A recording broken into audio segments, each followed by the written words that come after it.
mesdames et messieurs, bonsoir. Merci, monsieur Gianni Infantino, président de la FIFA. Bonsoir, Juliette Bouawa. Good evening, Juliette. Good evening. Merci, président Infantino, de parler au continent africain dans les studios de la FFRIM. Vous entamez ici une semaine de tournée, on va dire, sur le continent africain pour les besoins d'un sommet FIFA qui se tiendra un en Mauritanie, un au Nigeria et un troisième en Tanzanie. Avant le démarrage de ces sommets, c'est l'occasion pour nous de faire le tour de l'Afrique à travers le football et avec votre personne. Donc nous allons discuter autour de 4 axes de questions en français et en anglais et sur lesquels vous parlerez au continent africain.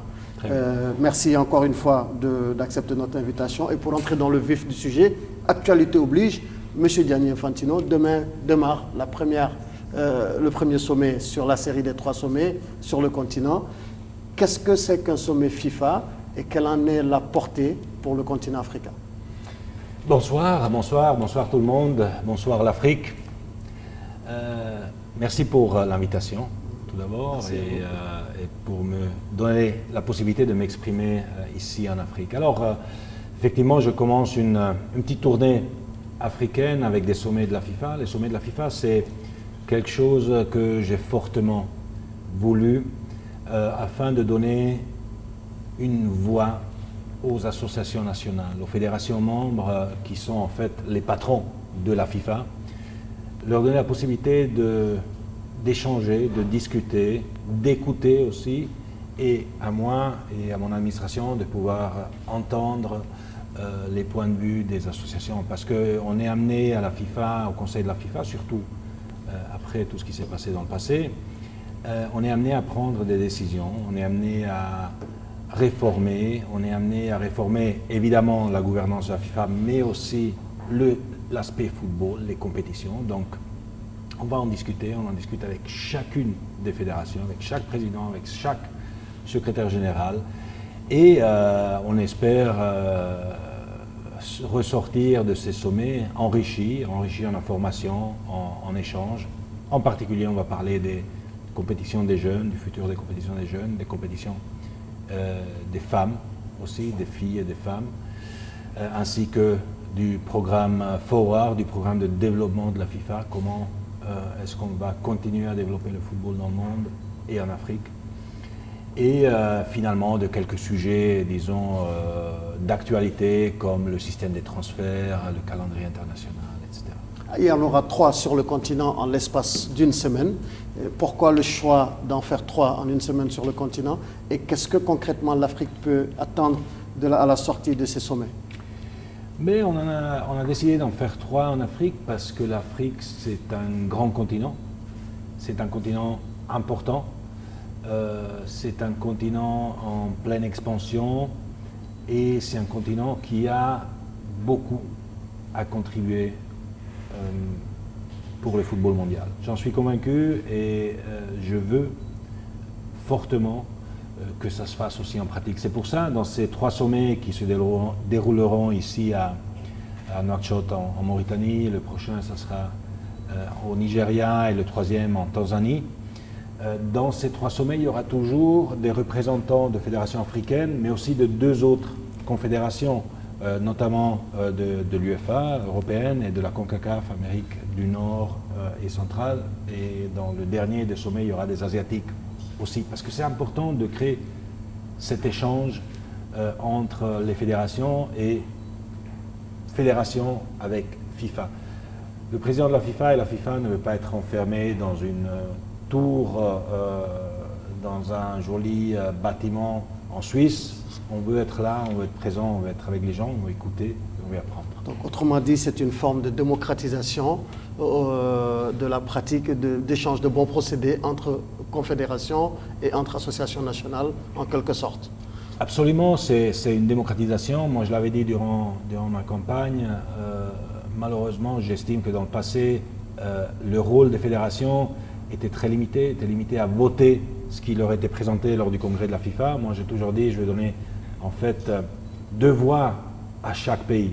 Une voix pour voter, bien sûr, mais une voix pour parler aussi, pour se faire entendre et pour s'enrichir aussi mutuellement. C'est seulement en ensemble qu'on peut avancer. Alors, l'actualité également sur le continent, c'est la Coupe du monde de football, le plus grand événement sportif planétaire. Et c'est un grand rendez-vous pour le continent africain puisque nous aurons 5 ambassadeurs, le Nigeria, la Tunisie, l'Égypte, le Maroc et le Sénégal. Un carré d'as est-il aujourd'hui possible pour les équipes africaines parce que depuis l'histoire de la Coupe du monde, aucune sélection africaine n'a encore atteint le carré d'as? Écoutez, tout est possible dans le football. Tout est possible dans le football et c'est d'ailleurs pour ça que le football est le sport roi du monde, parce que n'importe quelle équipe peut battre n'importe quelle autre équipe. Et surtout aujourd'hui, je pense qu'il n'y a pas, pour la Coupe du monde en Russie cet été, il n'y a pas vraiment un très très grand favori. Il y a les équipes habituelles qui sont parmi les favoris, mais le niveau général du football dans le monde est devenu exceptionnel. Il n'y a plus d'équipes faibles. Les équipes africaines, aujourd'hui, il y a 5 équipes, elles sont très très fortes. Il y en a qui ne sont pas à la Coupe du monde et qui ont aussi des joueurs extraordinaires. On pense au Cameroun, au Ghana, à l'Algérie, qui n'y sont même pas. Donc celles qui sont là sont très fortes. Évidemment, il faut toujours aussi un petit peu de chance. Il faut que le ballon rentre dans le but et aille pas sur le poteau quand il faut. Mais tout est possible et tout est ouvert. Et peut-être que cette année, on aura une surprise africaine, pourquoi pas. On espère bien, en tout cas, c'est ce que l'Afrique souhaite. Et Coupe du monde toujours, actualité Coupe du monde, mais cette fois-ci une Coupe du monde du futur. Il y aura une Coupe du monde en 2026. Et un pays africain est candidat, il s'agit du Maroc. Mais le Maroc aujourd'hui semble s'offusquer du fait qu'un autre bid, le bid United 26, qui est la co-organisation entre les États-Unis, le Canada et le Mexique, a eu l'opportunité de présenter sa candidature lors d'une réunion de la COSAFA hier en Afrique du Sud. Et comment est-ce que la FIFA appréhende cela? Parce que nous semblons avoir compris que cela avait été interdit au Maroc de le faire lors du congrès de la CAF à Casablanca. Merci pour cette question, parce que ça me permet de clarifier un ou deux petits points qui, je pense, sont importants. Il ne faut pas tomber dans des théories de conspiration ou de drôles d'histoires. Il y a des règlements. Malheureusement, dans le passé, l'attribution des Coupes du Monde de la FIFA a été ternie par des situations pas très claires. Pour cette raison, cette fois, pour la Coupe du Monde 2026, on a décidé d'établir un règlement et un cahier des charges très strict et très clair. Peut-être trop strict, mais il est là. Il y a des règles qui sont claires et qui doivent garantir que tous les candidats soient traités de la même façon. Alors que disent ces règles? Évidemment, il faut les lire, évidemment, il faut les comprendre, évidemment, il faut s'y tenir. Alors ces règles disent, par exemple, en ce qui concerne les présentations des candidatures, que les candidats n'ont pas le droit de présenter leur candidature aux événements des confédérations, à moins qu'ils en fassent une demande spécifique à la FIFA en détaillant toute leur présentation. Ceci n'avait pas été fait lors du congrès de Casablanca. Et c'est pour ça que j'estime une présentation n'a pas eu lieu, parce que la demande qui, selon les règlements, était prévue n'avait pas été faite. Pour ce qui s'est passé à COSAFA, une demande avait été faite, même si ce n'était pas strictement nécessaire, mais ça a été fait. Et je sais déjà que COSAFA nous a assuré aussi qu'ils vont donner aussi la possibilité, évidemment, au Maroc de présenter sa candidature afin que tous les candidats soient traités de la même façon. C'est la seule chose que nous on veut, c'est éviter qu'un candidat soit traité différemment. C'est pour ça qu'il y a des règles et c'est pour ça qu'il faut se tenir à ces règles. Et puis après, c'est une compétition, comme toute autre compétition sportive, il faut se lancer dans la compétition avec fair play et puis que le meilleur gagne. Mais que pensez-vous de la candidature marocaine? Mais écoutez, pour la première fois dans l'histoire de la FIFA, le président de la FIFA ne votera même pas. Parce qu'avant, c'était le comité exécutif de la FIFA qui votait. Le président a un vote, évidemment, au comité exécutif. Et en cas d'égalité, c'était même le président qui était prépondérant. Aujourd'hui, c'est les fédérations, 211 fédérations qui votent. Alors moi, en tant que président de la FIFA, ma tâche est celle de m'assurer autant que possible que la procédure se passe bien, qu'il y ait du fair play, qu'il y ait du respect entre les candidats et entre les fédérations. Évidemment, chacun peut soutenir et doit soutenir le candidat qu'il croit meilleur. Moi, je dois m'assurer que tout se passe bien dans la mesure du possible et je ne peux certainement prendre position pour l'un ou pour l'autre. Évidemment, en tant que président de la FIFA, je vais aussi attendre les dossiers de candidature qui sont dus pour mi-mars et ensuite le rapport technique qui est aussi important. Et après, on verra aussi quels sont les intérêts de la FIFA en tant qu'organisation, mais ça va être décidé par les membres de la FIFA. D'accord, très bien. Merci, Monsieur le Président. Nous allons aborder désormais le deuxième axe de notre interview. Évidemment, on a parlé de la Coupe du Monde, c'est là où vous avez terminé.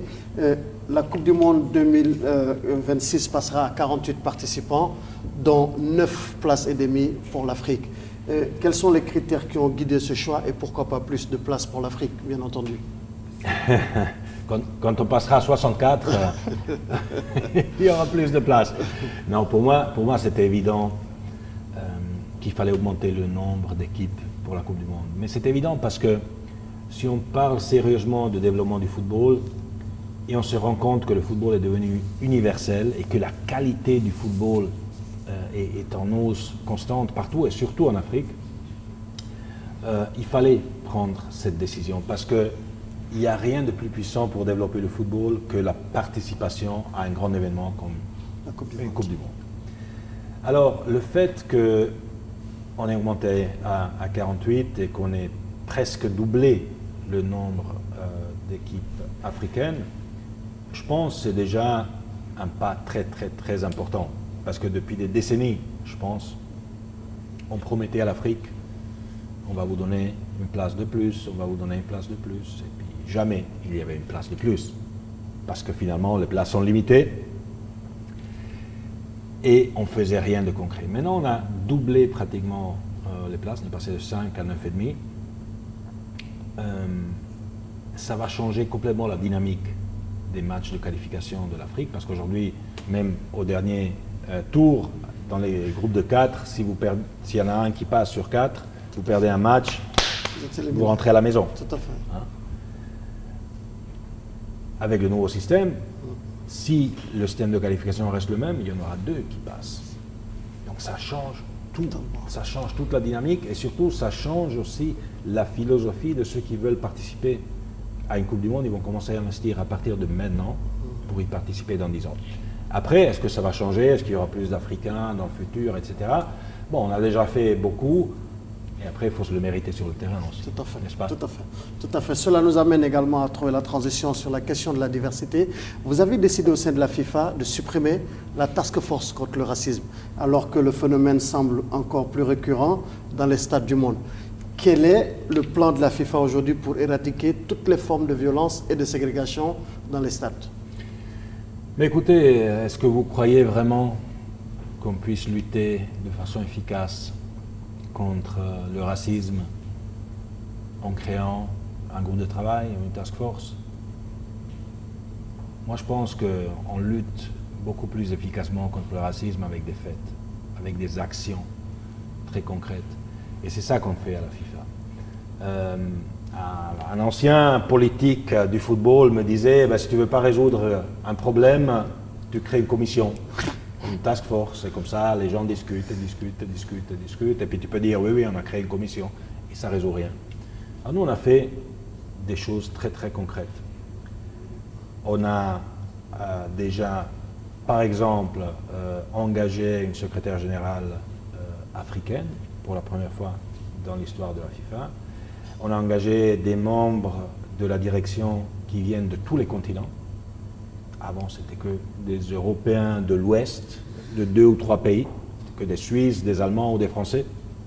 Je pense qu'il y a des gens compétents aussi en dehors de la Suisse, de l'Allemagne, de la France, même si les Suisses, les Allemands et les Français sont très compétents, bien sûr. Mais il faut s'ouvrir. Donc déjà, ouvrons l'administration de la FIFA. Ouvrons le conseil de la FIFA, l'exécutif de la FIFA. Et là aussi, on a augmenté le nombre de membres africains, on a augmenté le nombre de femmes, parce que quand on parle de discrimination, c'est aussi la discrimination homme-femme, qui est toujours aussi un problème dans le football. On a mis en place une procédure lors des matchs, de tous les matchs de la FIFA, et qu'on conseille à toutes les confédérations et fédérations nationales de mettre en place aussi. L'UEFA l'a fait par exemple, pour monitorer tous les matchs et intervenir en cas d'accident dans chaque match avec des mesures disciplinaires très fortes. On a mis en place pour nos matchs aussi une procédure qui est assez unique où l'arbitre peut interrompre un match, même doit interrompre un match en cas d'acte raciste lors du match. Il doit l'interrompre, suspendre et même arrêter ou abandonner si ça continue. Ça c'est très fort aussi. Et puis évidemment, on a des campagnes de sensibilisation pour lutter contre le fléau du racisme. C'est important, c'est ces campagnes où on a des anciens joueurs, des légendes du football qui viennent et qui nous aident aussi. Et je pense que c'est important qu'on fasse passer ce message tous les jours dans tout ce qu'on fait.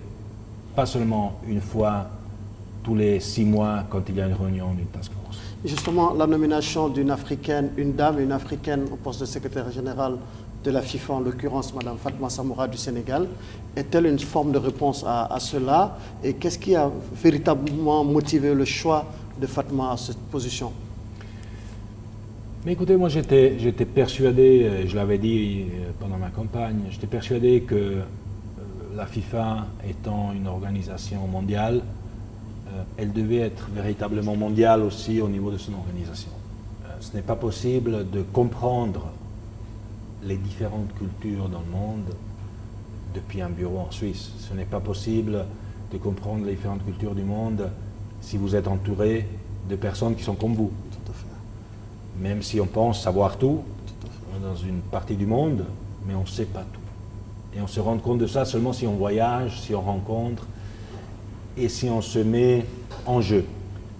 C'est pour ça pour moi c'était très important et je voulais avoir quelqu'un, je voulais avoir un secrétaire général ou une secrétaire générale qui venait d'un autre continent. L'Afrique étant un continent important, j'ai évidemment focalisé mes recherches aussi sur l'Afrique et ensuite je pense que c'est important aussi d'avoir quelqu'un d'un milieu en dehors du football mais qui connaisse quand même l'aspect développement. Parce que c'est ça qu'on doit faire à la FIFA, on doit développer.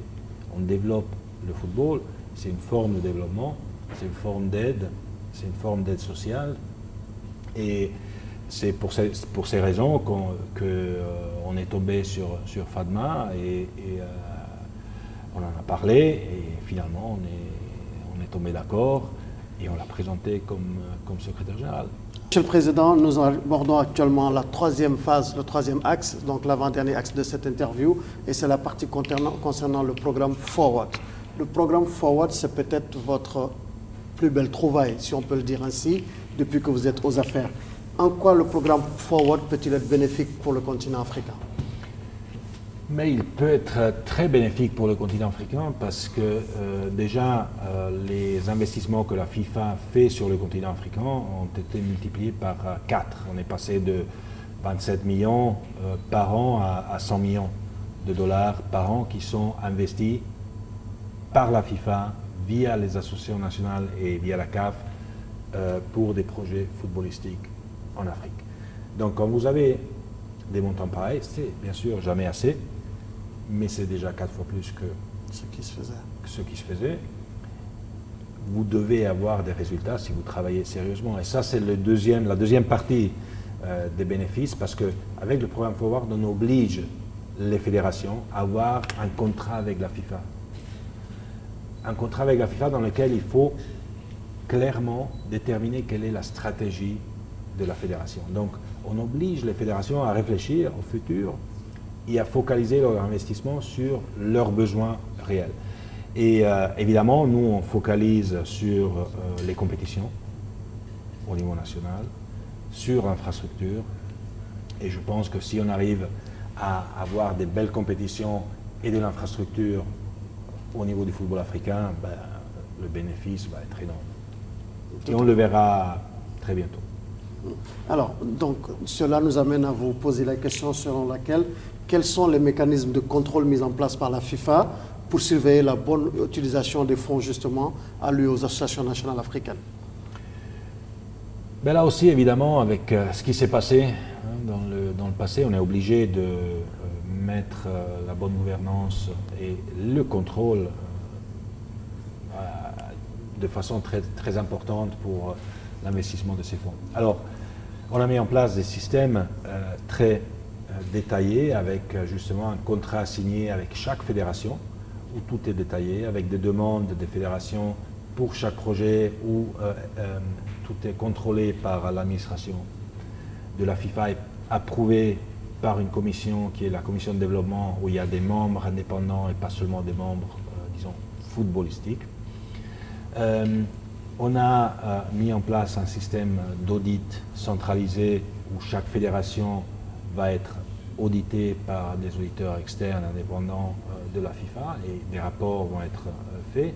Et évidemment, et ça je l'ai dit et je le répète, on distribue, on investit 4 fois plus, 1,4 milliard sur 4 ans.